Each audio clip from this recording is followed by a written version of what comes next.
The unanimous The declaration of the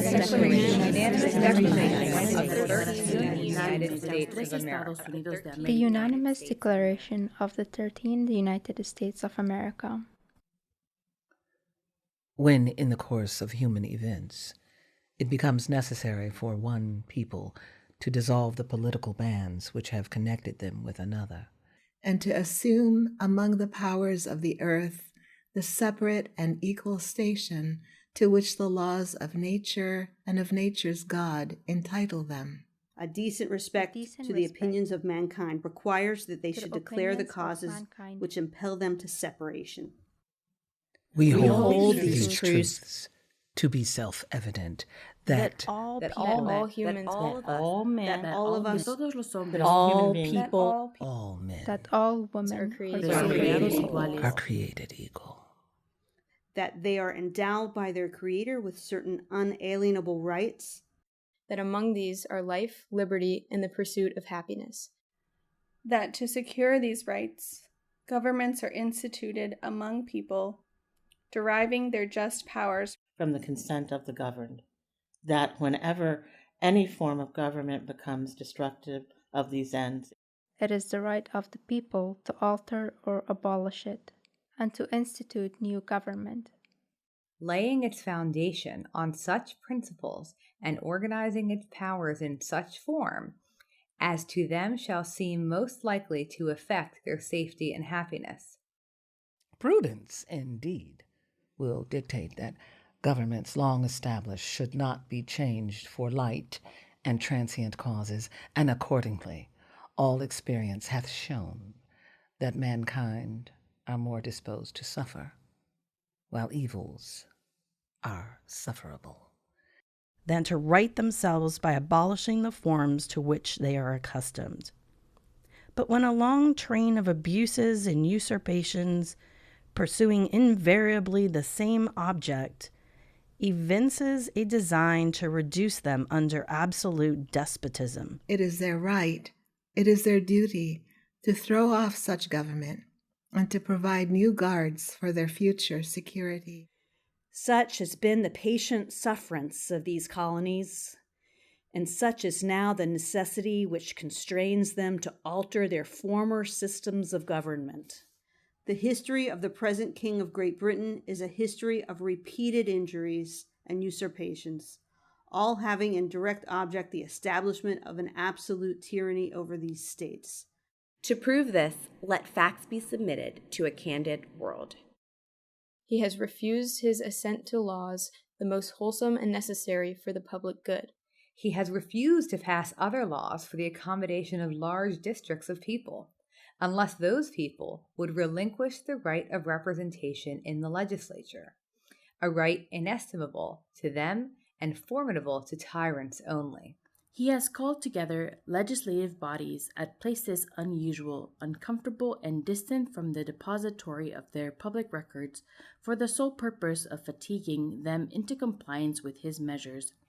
He has dissolved representative houses repeatedly for opposing with manly firmness his invasions on the rights of the people. He has refused for a long time after such disillusions to cause others to be elected, whereby the legislative powers, incapable of annihilation, have returned to the people at large for their exercise, the state remaining in the meantime exposed to all dangers of invasion from without and convulsions within. He has endeavored to prevent the population of these states, for that purpose obstructing the laws for naturalization of foreigners, refusing to pass others to encourage their migrations hither, and raising the conditions of new appropriations of lands. Ha obstruido la administración de justicia al negarse a emitir su sanción a las leyes destinadas a establecer poderes judiciales. He has made judges dependent on his will alone,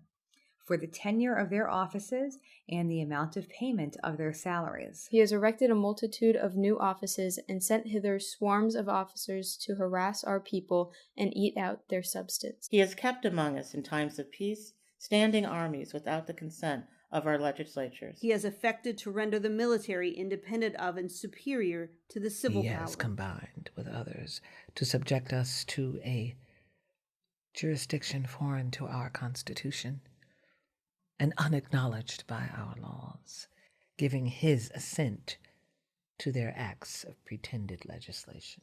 For quartering large bodies of armed troop among for us, protecting them by a mock trial from punishment for any murders which they should commit on the inhabitants of these states, for for cutting imposing off our taxes trade on us with all without parts our of the consent, world, for depriving us in many cases of the benefits of For trial by jury, transporting us beyond seas to be tried for pretended For abolishing the offenses, free system of English laws in the neighboring province, establishing therein an arbitrary government, and enlarging its boundaries so as to render it at once an example and fit instrument for introducing the same absolute rule into for these taking away our colonies. charters, abolishing the most valuable laws, and altering fundamentally the forms of our for governments. suspending our own legislatures, and declaring themselves invested with powers to legislate for us in all cases whatsoever. he has abdicated government here by declaring us out of his protection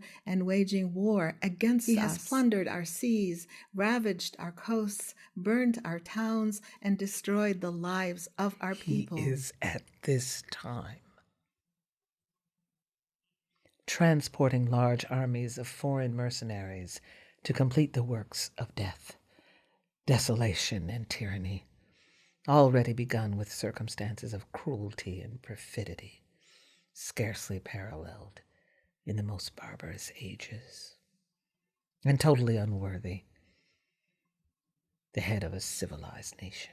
He has constrained our fellow citizens taken captive on the high seas to bear arms against their country, to become the executioners of their friends and brethren, or to fall themselves by their hands. he has excited domestic insurrections among us and endeavored to bring on the inhabitants of our frontiers, los despiadados indios salvajes, whose known rules of warfare is an undistinguished destruction of all ages, sexes, and conditions.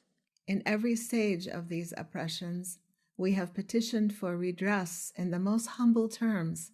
Our repeated petitions have been answered only by repeated injury. A prince whose character is thus marked by every act which may define a tyrant is unfit to be the ruler of a free people. nor have we been wanting in attentions to our British brethren. We have warned them from time to time of attempts by their legislature to extend an unwarrantable jurisdiction over us. We have reminded them of the circumstances of our emigration and settlement We here. have appealed to their native justice and magnanimity, and we have conjured them by the ties of our common kindred to disavow these usurpations, which would inevitably interrupt our connections and correspondence. They too have been deaf to the voice of justice and consanguinity. We must, therefore, acquiesce in the necessity which denounces our separation, and hold them as we hold the rest of mankind. Enemies in war, in peace, friends. We therefore, the representatives of the representatives United States of America, in General Congress, assembled, appealing to the Supreme Judge of the world for the rectitude of our intentions. in the name and by authority of the good people of these colonies, solemnly publish and declare that these united colonies are free and independent states, that they are absolved from all allegiance to the British Crown, and that all political connection between them and the states of Great Britain is and ought to be totally dissolved, and that as free and independent states, they have full power to levy war, Conclude peace, contract alliances, establish commerce, and to do all other acts and things which independent states may of right do. And for the support of this declaration, with a firm reliance on the protection of divine providence, we mutually pledge to each other our lives, our fortunes, and our sacred honor.